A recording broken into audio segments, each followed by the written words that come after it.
നമസ്കാരം. എട്ടിൻ്റെ പണിയാണ് കൃത്യമായി ഷാജൻ സ്കറിയ പിണറായി വിജയന് കൊടുത്തിട്ടുള്ളത്.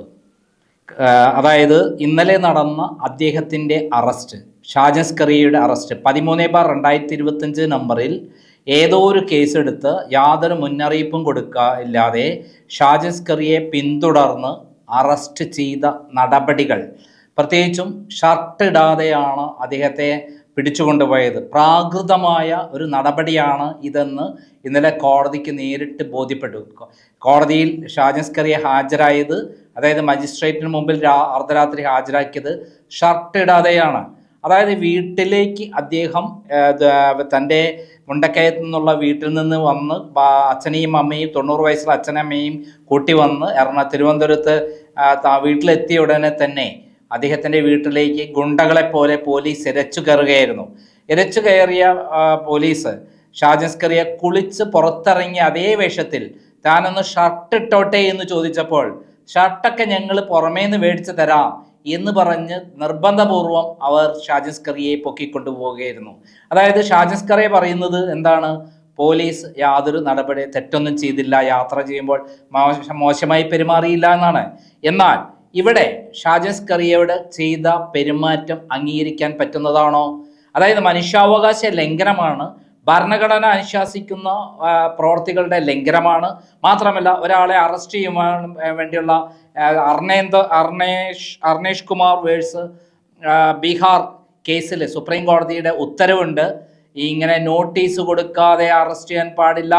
നോട്ടീസ് കൊടുത്ത് മറുപടി കിട്ടിയ ശേഷം അതിൻ്റെ അടിസ്ഥാനത്തിൽ 7 വർഷത്തിന് മേതെയുള്ള കേസാണെങ്കിൽ മാത്രമേ അറസ്റ്റ് ചെയ്യാൻ പാടുള്ളൂ. ഇവിടെ അർണേഷ് കുമാറിൻ്റെ വിധിയെ പൂർണ്ണമായി ലംഘിക്കുകയാണ് പിണറായി വിജയൻ ചെയ്തിട്ടുള്ളത്. തനിക്ക് പ്രതികാരം വിട്ടാൻ വേണ്ടി പോലീസിനെ ദുരുപയോഗം ചെയ്യായിരുന്നു. എന്നാൽ ഷാജൻ സ്കറിയ ഇവിടെയാണ് കൃത്യമായി തൻ്റെ പോരാട്ട വീര്യം കാണിച്ചത്. തന്നെ പോലീസ് അറസ്റ്റ് ചെയ്തു പോകുമ്പോൾ ഷർട്ടിടാതെ കൊണ്ടുപോയ ശേഷം പുറമേ നിന്ന് വലിയൊരു ഷർട്ട് വാങ്ങി തന്നെങ്കിലും അത് ഷർട്ടിടാൻ അദ്ദേഹം തയ്യാറായില്ല. ഇത് എൻ്റെ ഇഷ്ടമാണ്, ഏത് ഷർട്ട് ധരിക്കണം, ഏത് വേഷം ധരിക്കണം എന്ന് അവകാശമാണ് എന്ന് കൃത്യമായി അദ്ദേഹം പോലീസിനെ അറിയിക്കായിരുന്നു. അവസാനം സ്റ്റേഷനിൽ കൊണ്ടുപോയപ്പോൾ ആ സ്റ്റേഷനിൽ അദ്ദേഹം ഇരിക്കുകയായിരുന്നു. അദ്ദേഹം പറഞ്ഞ കാര്യങ്ങളൊന്ന് കേട്ടു നോക്കാം. അങ്ങനെയാണ് ഇവിടെ വരുന്നു. പോലീസ് സ്റ്റേഷനിൽ പോയി എന്നോട് ഇതുവരെ പറഞ്ഞിട്ടില്ല ക്രൈം എന്താണെന്ന്. ഞാൻ പോലീസ് സ്റ്റേഷനിൽ ചെന്നു. എന്നോട് പോലീസ് സ്റ്റേഷനൊക്കെ വളരെ മാന്യമായിരുന്നു. ഞാൻ അവിടെ ഇരുന്നു. അവരതിന് ശേഷം എന്നെക്കൊണ്ട് അറസ്റ്റിൻ്റെ എല്ലാം ഒപ്പിടിപ്പിച്ചു. അതിനകത്ത് കുറേ സെക്ഷൻസ്, എനിക്ക് ഇപ്പോഴത്തെ പഴയ സെക്ഷൻ ആയതുകൊണ്ട് എനിക്ക് പഴയത് അറിയത്തില്ല, പുതിയത്. ഇപ്പം എന്തായാലും IT Act 67 ഉണ്ടെന്ന് കണ്ടു. 67 എന്ന് പറയുന്നത് ഈ അശ്ലീല സംപ്രേഷണം. ഞാൻ അങ്ങനെ ഒരു സാധനം ആരെക്കുറിച്ച് നടത്തിയിട്ടില്ല. അപ്പോൾ ആരാണ് പരാതിക്കാരെന്ന് എന്നോട് പറഞ്ഞിട്ടില്ല, എന്താണ് കേസ് എനിക്കറിയത്തില്ല. അതാണ് എൻ്റെ വാസ്തവം. അങ്ങനെ എന്നെ അവിടെ നിന്ന് നേരെ പോലീസ് സ്റ്റേഷനിൽ കൊണ്ടുവന്നു. പോലീസുകാരൊക്കെ വളരെ നല്ല ഭംഗിയായിട്ടാണ്, മര്യാദയ്ക്കാണ് പെരുമാറിയത്. ഭക്ഷണം വേണമെന്ന് ചോദിച്ചു. ഞാൻ പറഞ്ഞു വേണ്ടെന്ന് പറഞ്ഞു. ഞാൻ പിന്നെ ഉടുപ്പിട്ടിട്ടില്ലാത്തതുകൊണ്ട് ഞാൻ നിലത്താണ് ഇരുന്നത്. അതിന് ഉടുപ്പിടാത്ത ആൾ ഇതിന് കസേര ഇരിക്കാനുള്ള യോഗ്യത ഇല്ലെന്ന് തോന്നി ഞാൻ നിലത്താണ് ഇരുന്നത്. അവർ അവിടെ തന്നെ കുറേ നേരം ഇരുന്നു. തിരിച്ചു കൊണ്ടുവന്നപ്പോഴാണ് നിങ്ങൾ കാണുന്നത്. ഇവിടെ പോലീസ് സ്റ്റേഷനിൽ വരുമ്പോഴാണ് നിങ്ങൾ കാണുന്നത്. ഈ പരാതിക്കാരിയെ താങ്കൾക്ക് അറിയാമോ? ഇപ്പോഴും ഞാൻ ഇവിടെ നിന്ന് ചോദിച്ചു പരാതിക്കാരിയെക്കുറിച്ച്. എനിക്ക് മനസ്സിലാക്കിയത് ഈ ഷിഹാബ് ഷാ എന്ന് പറയുന്ന ദുബായ് കേന്ദ്രീകരിച്ച് ഒരു വലിയ തട്ടിപ്പ് നടന്ന ഒരാളുണ്ട്. ഇയാൾ ഇപ്പം കേരള പോലീസ് ലുക്കൗട്ട് നോട്ടീസുള്ളതാണ്. ദുബായിൽ അയാൾ ജയിലിലാണിപ്പോൾ. ഇയാൾ എന്തോ ഒരു കെൻസ വെൽനസ് സെൻ്റർ എന്നൊക്കെ പറഞ്ഞുകൊണ്ട് നിരവധി ആളുകളെ തട്ടിപ്പ് നടത്തിയിട്ടുള്ള ആളാണ്. ഇയാൾക്കെതിരെ വാർത്ത. അപ്പോൾ ഇയാളുടെ തട്ടിപ്പിന് കൂട്ടാളിയാണ്, ഇയാളുടെ തട്ടിപ്പ് സ്ഥാപനത്തിൻ്റെ ജനറൽ മാനേജറായ ഒരു സ്ത്രീയാണ്. അപ്പോൾ സ്വാഭാവികമായിട്ടും ഈ സ്ത്രീക്കെതിരെ പരാതിയുണ്ട്, അവർക്കെതിരെ തെളിവുകളുണ്ട്. അപ്പോൾ ആ സ്ത്രീയെക്കുറിച്ച് ഞാൻ പറഞ്ഞു, ആ സ്ത്രീയാണെന്ന് എനിക്ക് തോന്നുന്നു. ഒരു പേര് പറഞ്ഞിട്ട് എൻ്റെ ഓർമ്മയിൽ വരുന്നത് ആ സ്ത്രീ ആയിരിക്കണം, അല്ലാതെ ഞാൻ ആ സ്ത്രീയെ കണ്ടിട്ടില്ല. ആ തട്ടിപ്പിനെക്കുറിച്ച് വാർത്ത കൊടുത്തപ്പോൾ ആ സ്ത്രീയെക്കുറിച്ചും കൊടുത്തിട്ടുണ്ട്. അവർ പറഞ്ഞ പേര് കേട്ടപ്പോൾ ആ സ്ത്രീയാണ്. എനിക്ക് നോക്കാനുള്ള സമയം കിട്ടില്ല. ഞാൻ മനസ്സിലാക്കുന്നു ഷിഹാബ് ഷായുടെ കൂട്ടാളിയായ ഒരു സ്ത്രീ, ആ സ്ത്രീയുടെ പേരാണെന്ന് തോന്നുന്നു. കേട്ടല്ലോ. അതായത് ഷാജൻ സ്കറിയ കൃത്യമായിട്ട് പോലീസിന്റെ ഭീകരതയെ തുറന്നു കാണിച്ചു. 8ൻ്റെ പണിയാണ് ശരിക്കും കൊടുത്തത്. ആ 8ൻ്റെ പണിയിൽ അടി കൊണ്ടത് പിണറായി വിജയന് മാത്രമല്ല, പോലീസിന്റെ DGPക്കും പോലീസ് ഉദ്യോഗസ്ഥന്മാർക്കും ആണ്. ഈ കേരളത്തിൽ ഇത്രയും പോലീസ് ഭീകരത നടക്കുന്നുണ്ടെന്ന് കൃത്യമായി അറിയിക്കുകയാണ് അദ്ദേഹം ചെയ്തത്.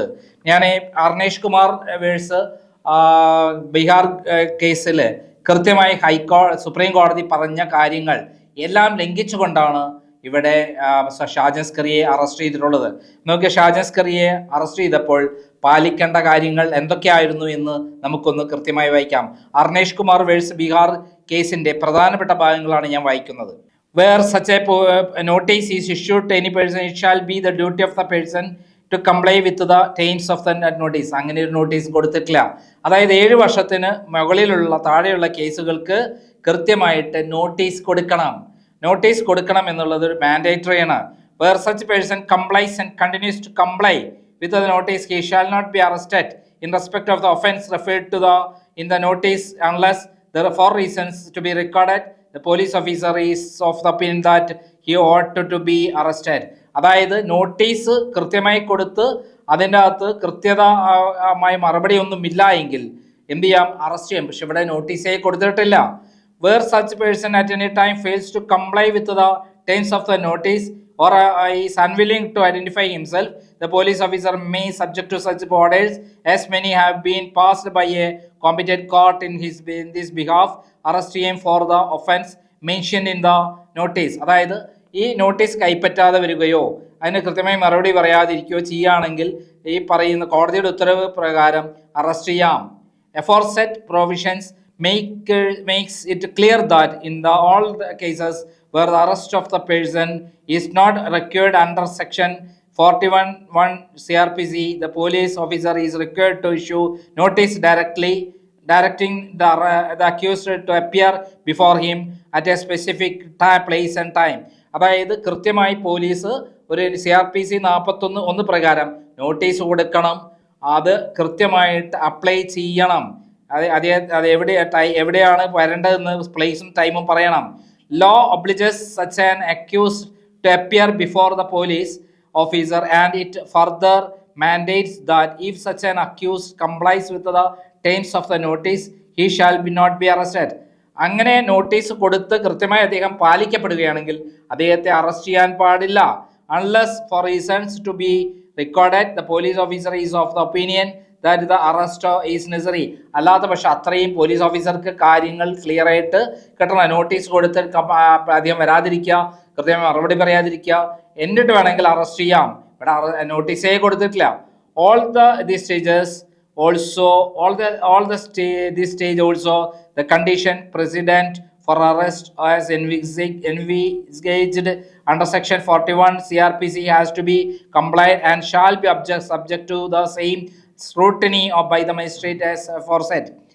We are of the opinion that if the provisions of section 41 CRPC which authorizes the police officer to arrest an accused without an order from a magistrate and without a warrant are scrupulously enforced, the wrong committed by the police officers intentionally or unwillingly would be reversed, and the number of cases which came to the court for grant of anticipatory bail will substantially reduce.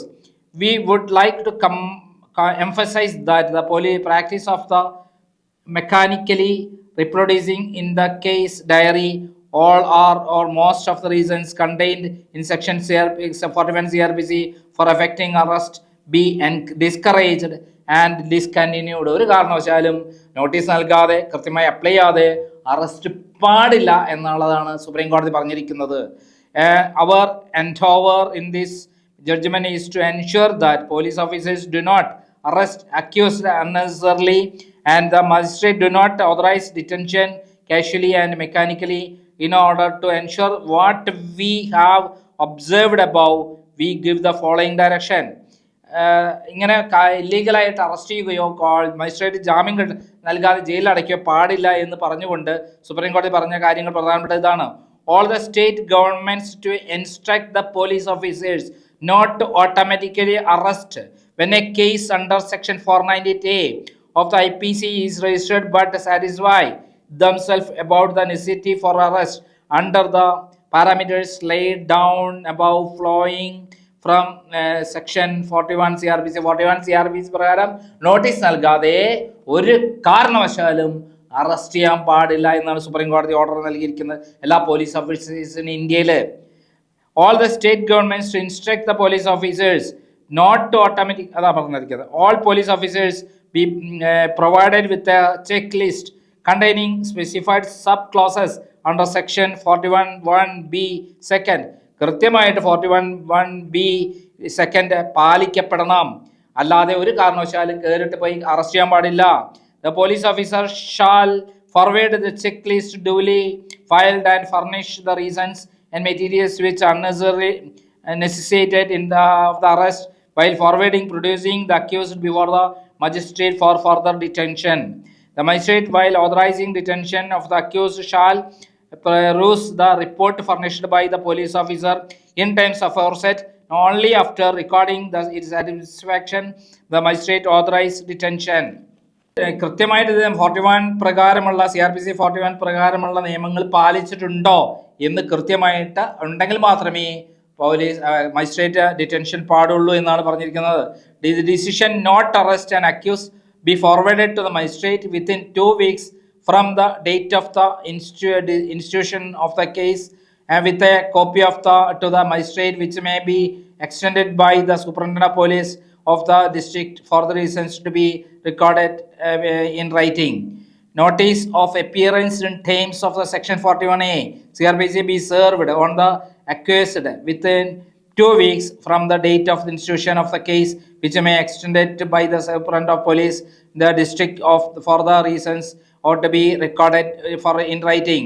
Failure to comply with the directions foresaid shall, apart from rendering the police officers concerned liable for departmental action, they shall also be liable to be punished for the contempt of court to be instituted before the High Court having territorial jurisdiction. അതായത് ഇത്തരത്തിൽ നിയമങ്ങൾ ലംഘിച്ചുകൊണ്ട് ഒരാൾ arrest ചെയ്യുകയാണെങ്കിൽ അവര് contempt of കോർട്ടാണ്, അവർക്കെതിരെ നടപടിയെടുക്കാൻ ഹൈക്കോർട്ടിന് നിയമപരമായ അവകാശമുണ്ട് എന്നാണ് സുപ്രീം കോടതി പറയുന്നത്. Authorising detention without recording reasons as aforesaid by the judicial magistrate concerned shall be liable for department action by the appropriate High Court. ഇതേപോലെ മജിസ്ട്രേറ്റ് ഈ നിയമങ്ങളെല്ലാം പാലിച്ചിട്ടാണോ എല്ലാം നടത്തിയിട്ടുള്ളതെന്ന് അല്ലാതെ നടത്തി കഴിഞ്ഞാൽ, ഡിറ്റൻഷൻ നടത്തി കഴിഞ്ഞാൽ മജിസ്ട്രേറ്റും നടപടിക്ക് വിധേയനാണ്. We hasten to add that the directions aforesaid shall only apply to the cases under section 498A of the IPC or section 4 of the Dowry Prohibition Act, the case in hand, but also such cases where offence is punishable with imprisonment for a time which may be less than 7 years or which may extend to 7 years whether without fine.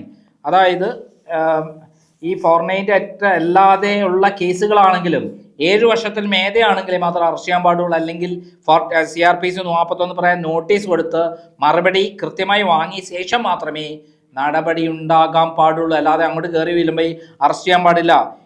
We direct that a copy of this judgment be forwarded to the chief secretaries as also the director general of police of all state governments and the union territories and the registrar general of all high courts for onward transmission and ensuring its compliance. അതായത് ഈ നിയമം പൂർണ്ണമായി പാലിക്കാൻ വേണ്ടി ഇന്ത്യയിലെ എല്ലാ district കോടതിയിലേക്കും എല്ലാ മജിസ്ട്രേറ്റുമാർക്കും എല്ലാ പോലീസ് ഓഫീസർമാർക്കും ഇത് അയക്കേണ്ടതാണ്. ഇത് നിർബന്ധമായി പാലിക്കേണ്ടതാണ്.